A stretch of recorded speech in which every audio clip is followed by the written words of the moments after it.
Afternoon. I'm curious about, I've had this idea that our energy technology is reflective of our separation or connection with our vortex. We agree.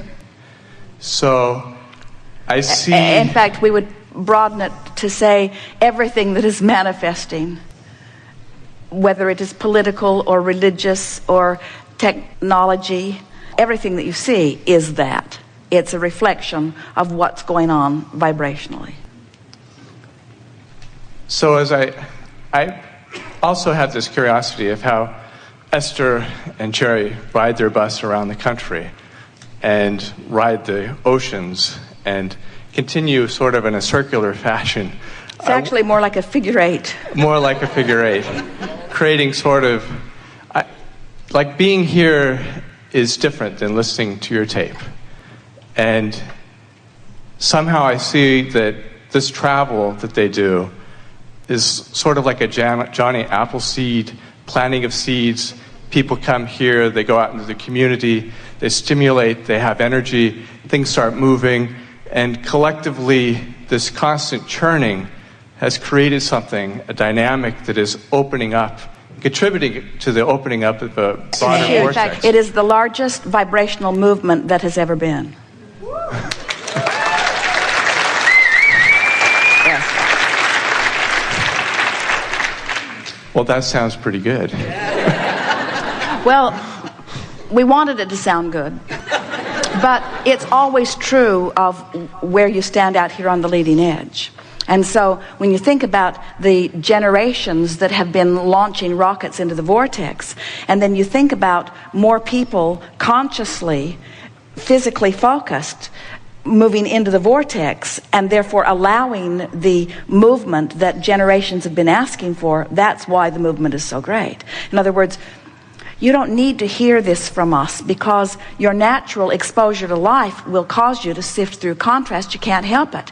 And it will cause you to launch rockets of desire. You can't help that either. And Source will always ride the rocket of desire and will always hold steady to the vibration of the furthest expansion that you've reached for.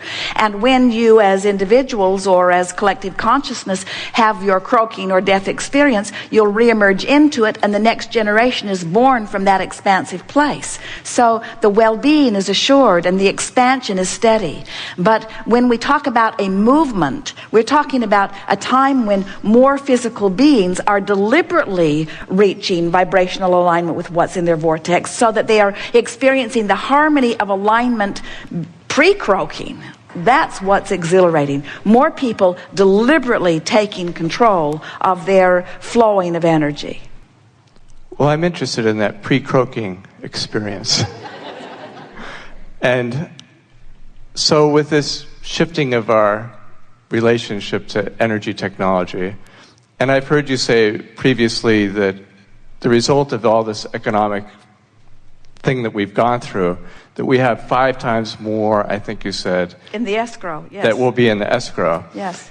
I see that this energy technology shift where we're able to utilize energy more clearly and directly and precisely and cleanly would be an opening towards that, where in the world we've had so far, we've competed seemingly spending more money for less resource. Well, we agree with everything that you're saying, and your premise is valid. But there is something that if you can integrate this into what you're already knowing, it will move you swiftly into a new place. There's always been energy technology.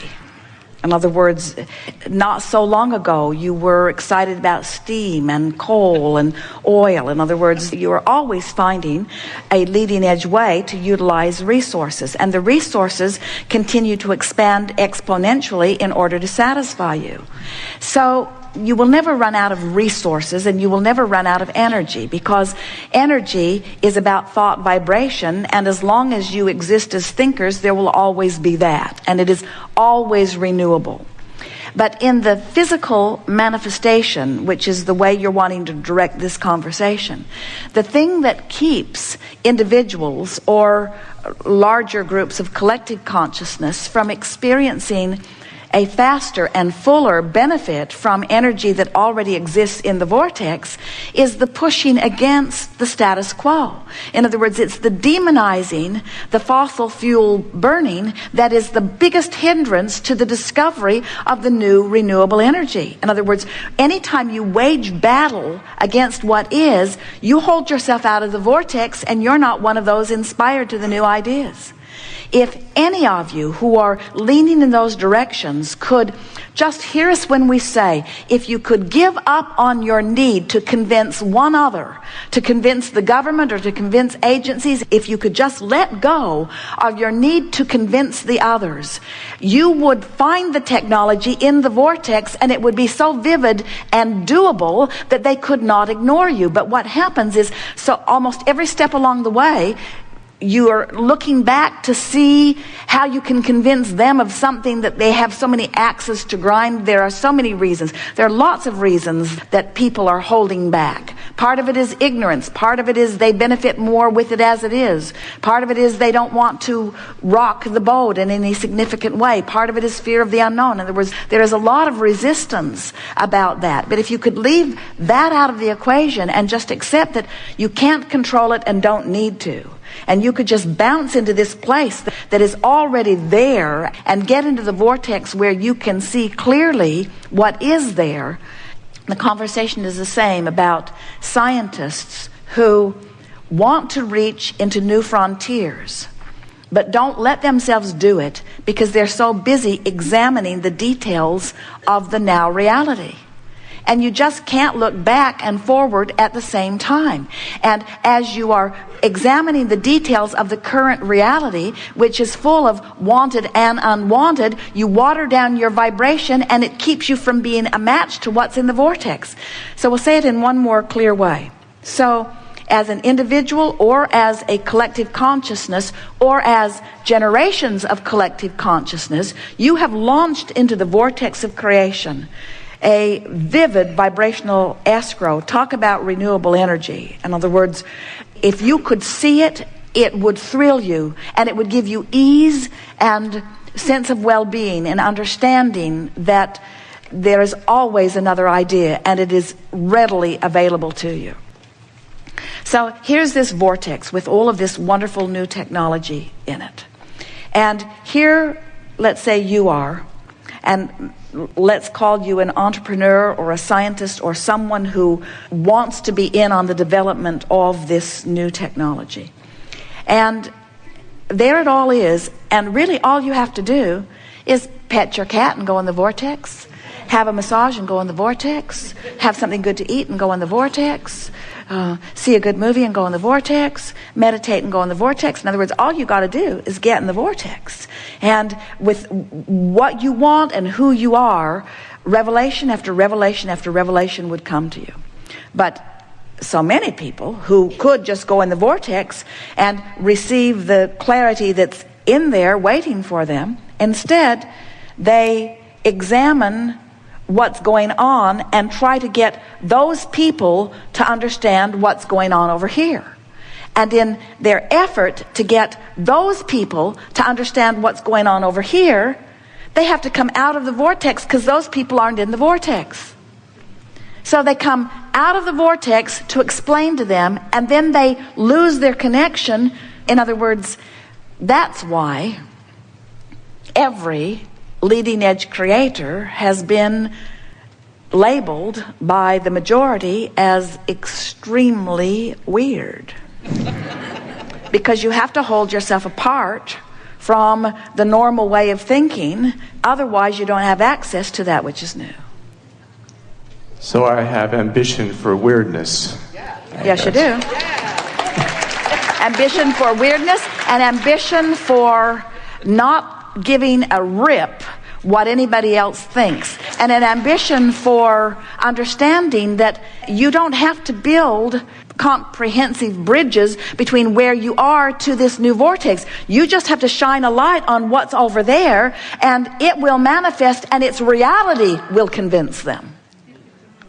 Well, my interest has been keen in this area for a time, and I do see things tangible and real that will be apparent shortly to general population that will make a big difference. And where we'd have a world where we have more for less all the time. It will follow the computer paradigm where you will be able to receive more for less. And that will be a major catalyst for food and clean water and clean transportation.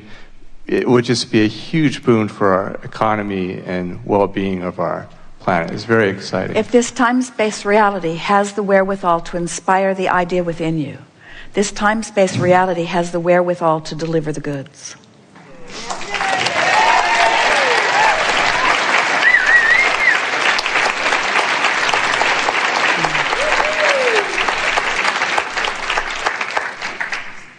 Well, that's very good. Thank you very much, and thank you for Jerry and Esther doing your figure eights around the country and delivering all this. Well, you know, one of the things that Jerry and Esther enjoy the most, in other words, they are enjoying their travel, but what they really enjoy is this gathering. This gathering is the most exhilarating thing for them and for us, because this is where you bring your conscious physical awareness and you converge with your broader perspective and literally take thought beyond that which it has been before. And so to Jerry and Esther, often it feels like the same group moves from city to city, because many of you are up to speed, many of you are listening to the subscriptions. In other words, Esther was exhilarated, nearly dancing down the hallway just now, because she can't wait to go back and listen to some things. Jerry's notes are full of first. And Esther can hardly wait to go back and listen, because even though it may feel a little slow going, to nudge into places where you have not been before is big movement, you see. And so then you nudge into those places, and then by virtue of your repetition of thought around them, you make them the normal thought. Big gains are being made today. That's what you're experiencing in technology and in energy movement in general.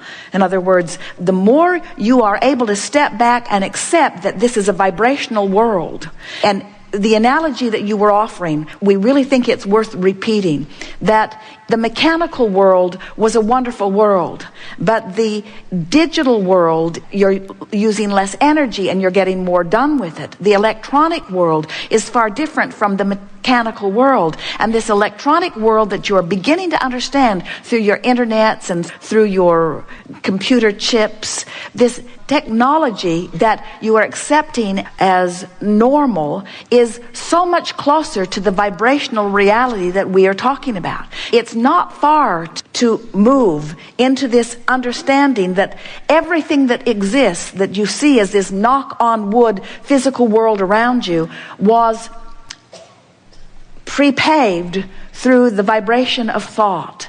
And if you can just, even as a result of the conversations that we've had here today, if you can settle into the knowledge that if it became a thought, it has already become a reality.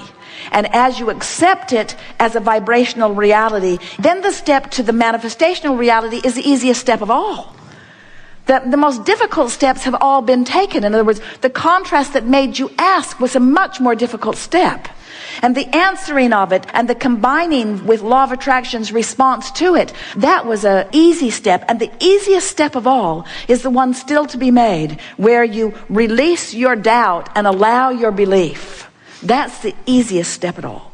But what it requires is accepting that you are a vibrational being, accepting that this vibrational reality, that this vortex of creation exists, accepting that your emotions are real, accepting that your emotions are your indicator of your proximity to this vibrational reality, and a quest like nothing that you've ever felt before, to be one who seeks the best feeling that you can find. In other words, if you let your emotions guide you, they will guide you right in to the answers, right in to the technology, right in to the manifestations that you are looking for. And the distance between where you are and where they are is the blink of an eye, really. It's just the shift of a vibration. So close. Well, I accept all that, and I thank you very much.